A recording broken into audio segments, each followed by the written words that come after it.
He also quoted a Quranic verse, La ikraha fid din, which means there is no compulsion in religion.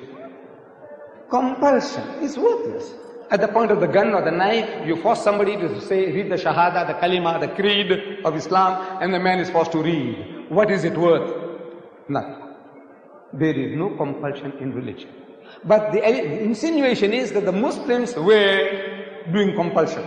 I said, look, my brother, Sharosh, you are a proof that the Muslims didn't use any compulsion for 1,400 years.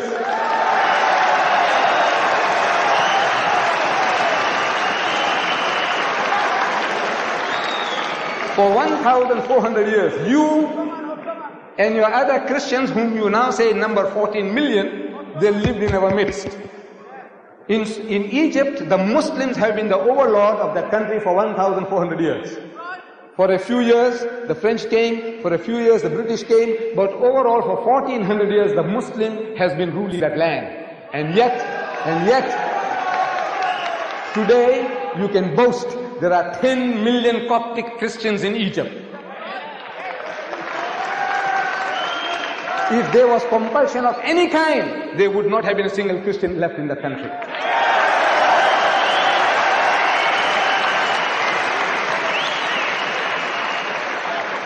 The Muslims ruled Spain for 800 years. 800 years. Because we failed to deliver the message, we were kicked out. We were kicked out. Shame on us. We didn't fulfill our obligations. But if they had used any type of force, even economic force, for 800 years, there would not have been a single Christian left in the country.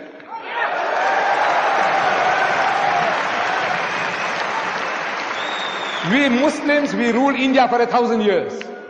But after 1,000 years of Muslim rule, eventually when partition takes place, the Muslim gets 1/4, the Hindu gets 3/4. Why? Because we didn't do the job. We didn't use any compulsion.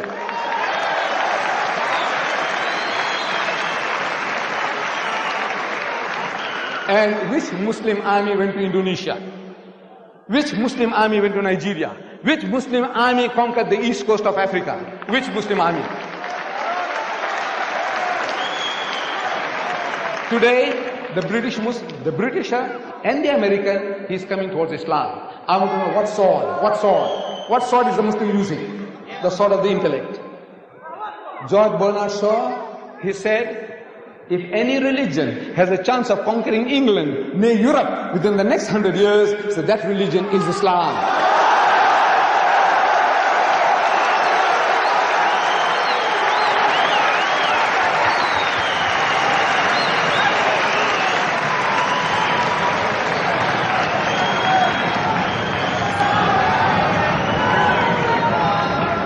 Look, Bernard Shaw had the foresight, he could see. But we Muslims, we have failed Islam. Wallah, we have failed. We have failed. We haven't made a start yet. We believe. We say we believe, but we have not made a start yet. This is our problem.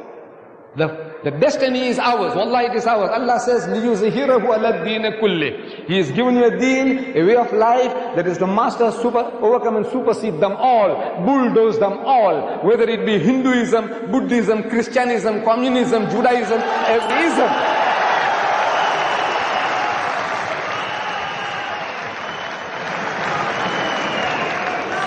Sword. I'm asking, what sword? Thomas Carlyle in 1840, he delivered a series of lectures here in the UK.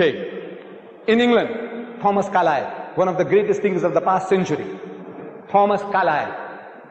And he says, the sword. He said, the sword indeed. But where will you get your sword? He said, every new opinion at its beginning is precisely in the minority of one. In one man's head alone, there it dwells as yet. That he take a sword and try to propagate with that will do little for him. He said, first you must get your sword. And how do you get your sword? Through the intellect, through reasoning, Udu ila sabili rabbika bil hikmati. Allah says, invite all to the ways of thy Lord with wisdom, the sword of the intellect of wisdom. Wal maw'izatil hasanati, and with beautiful preaching. Wajadilhum billati ahsan, and reason with them in the ways that are best and most gracious. This is the sword.